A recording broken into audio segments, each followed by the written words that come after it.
Hi, it's me again with Corel Draw Tips and Tricks.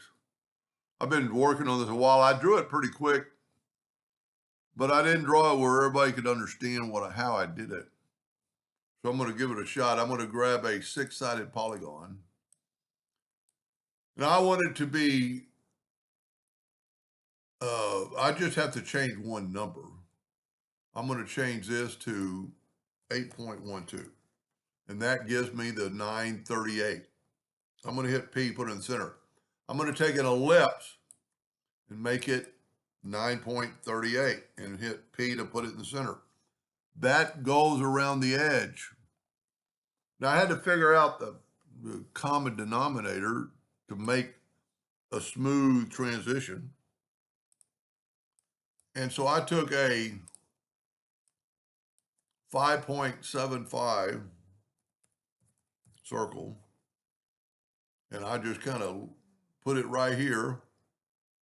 And then I made a duplicate because I want it to intersect kind of evenly right there.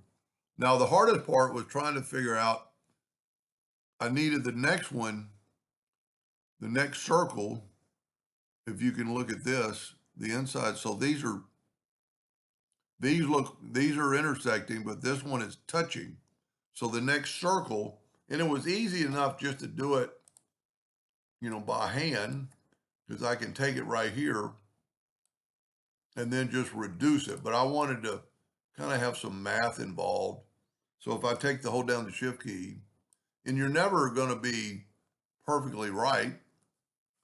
So what we can do, first of all, we needed one leg of the parallel of the polygon, and it's 4.69. Let me enlarge that. 4.69. Well, if we take this circle and, well, let's just do that. Let's draw a circle that is 4.69. This doesn't really help, I don't think, but it'll kind of give us to me, a reference. See, that's not small enough. But if we take away well, you need to know that. Well, I kind of figured it out backwards. So now let's draw one right up here, 3.63. 3.63. Because what I want is I want that right there. And you really don't have to follow along with the math because it just happened to work. Make a duplicate. These lines need to touch that outer line. So that's what I did by hand. And it's just kind of funny that if you take the distance, and that's how I kind of figured it out with the distance, if you go from right there to right there, you get 1.06. So if you take 4.69, get out a calculator, 4.69 minus 1.06, you get 3.63. And that's how I kind of make sure. And then that way it's perfect. I won't have any leakage. That's the only circle that really matters. So we're going to make another ellipse and just make it smaller and put it right there. We could actually make it a little bit bigger. And then I'm going to hit the plus key on the keyboard and put it right there. Some math guru is probably scratching his head and goes, I don't really understand what he said. And maybe it doesn't make sense. So we're going to just delete this one. And I'm going to group this one together. Control G. I don't need the polygon anymore. Well, I do for plate. Well, I don't, because I'm working in the center page. Control D, alternate C, 60 degrees. Control D. I don't have to go all the way around, but it just kind of serves a purpose. we do need the circle. And you could actually kind of change it right here. Matter of fact, it might even be better to change it because I'd kind of like to get rid of this point. So I'm going to grab the ellipse, whoop, and I'm going to hold down the shift key, and I'm going to bring that in until it kind of hits right there. Now, I am going to group this together so I can move it out of the way in a second. And I'm going to take my virtual segment elite key, and I'm going to delete that line, and then I'm going to delete that line. I don't really need the circle anymore. And I'm going to delete that line. So we have this shape.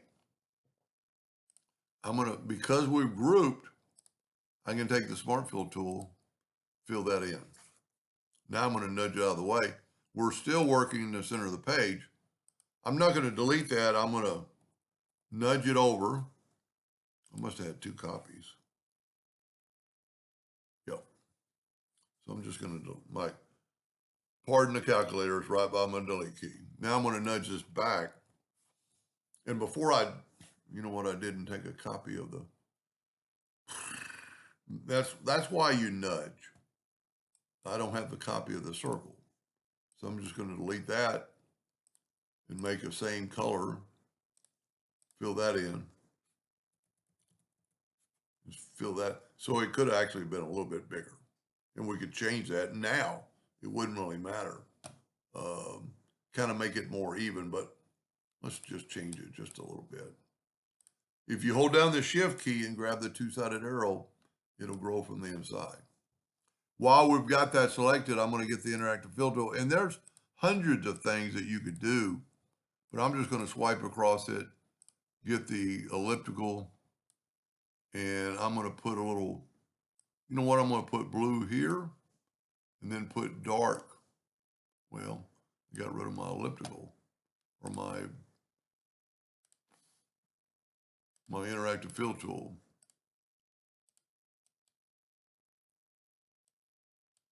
Let's put dark here. See, it didn't go back to elliptical, so there's the elliptical. I don't know what it's doing. I don't know. Interactive fill tool, elliptical. It's not doing elliptical.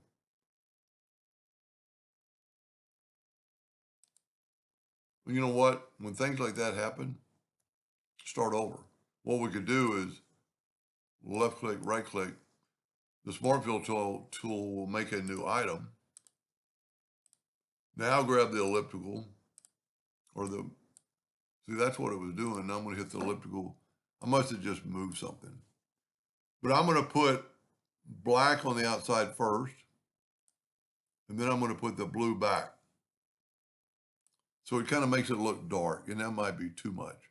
I'm going to zoom in. Most of the time when you zoom in, and you can go right back to the elliptical, so we could go further out. Now, this, because it's this shape, I'm going to split it in half. And I don't really ever do this, but I want to, it doesn't matter what the line is. I'm going to take the Smart Fill tool. I'm going to fill those in because I want the interactive fill tool coming from 2 different directions. And with this shape, you just can't get it any other way. Interactive fill, make sure you select that. And let's put a little darkness there. That's pretty good. Then you can grab this one and put a little darkness here. And that's too much, so we're going to go down a little bit. Now, group this together for a second. Whoop, I made a duplicate. Let me just move it over. Group this for a second. You know, and I can see the white line now, but I think it's because it's picked. Yeah. I have something wrong with my pick tool. It picks and has boxes. Now we're still working the same page. Control D to make a duplicate alternate C. And here's where the magic is, 60 degrees. Now that's a line that you know what, so I did one wrong thing. I'm overlapped right there, so I made a mistake.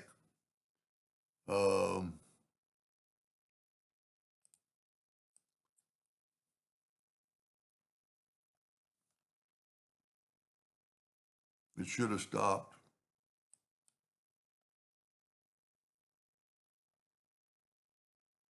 Trying to figure out what I did wrong.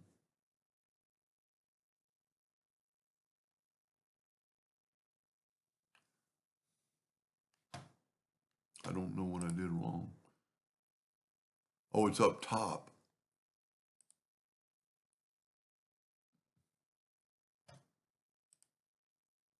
It's up top. So right in here. Oh, I should have cut it on that line. See here, this line I cut. So I shouldn't have cut it at all. I'm sorry about that. Let me back up. You know, I've changed my backup. I did a class just the other day and trying to tell new people how to, let me just do this. I apologize. I shouldn't have cut that line. It should become right here.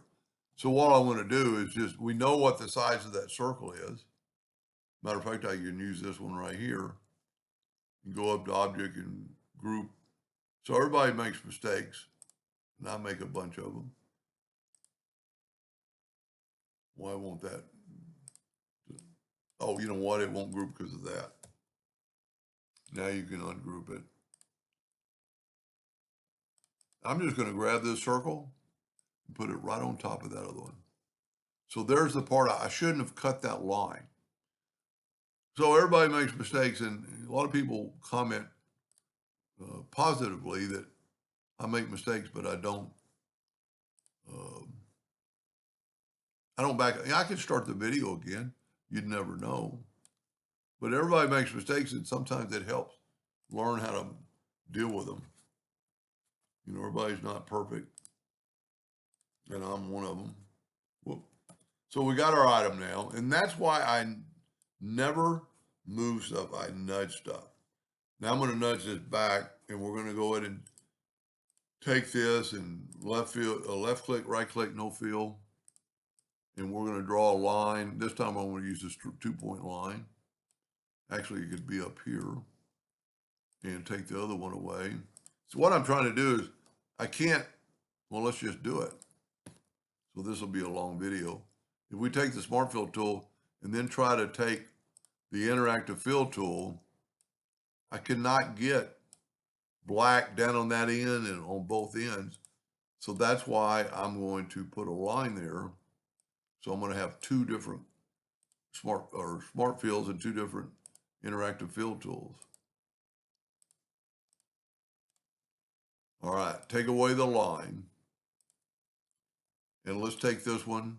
I always select it first before I actually go to the interactive fill tool, so you can make sure you do that. I'm happy with that. Then select that one. Most of the time I select it with the pick tool, just so I'll make sure two black.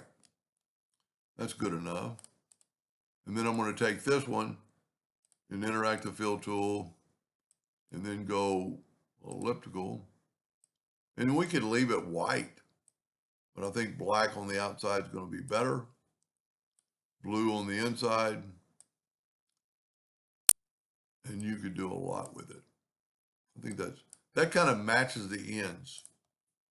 Now, Control G to group, Control D to duplicate, alternate C to have it rotate from the center, and we're going to go 60 degrees.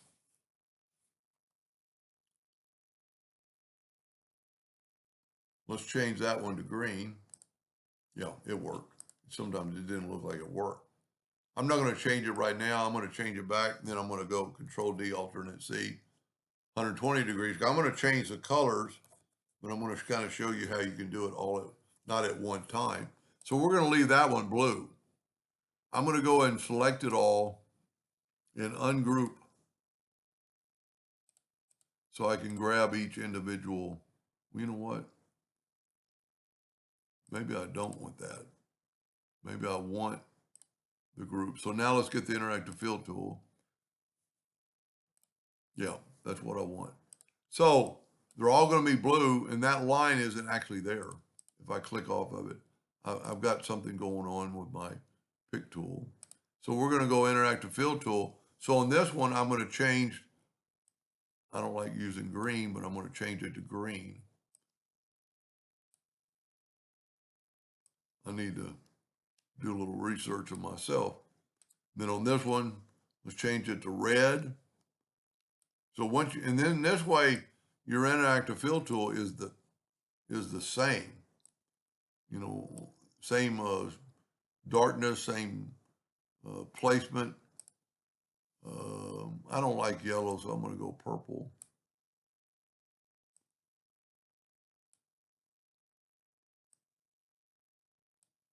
See how it just kind of blends in.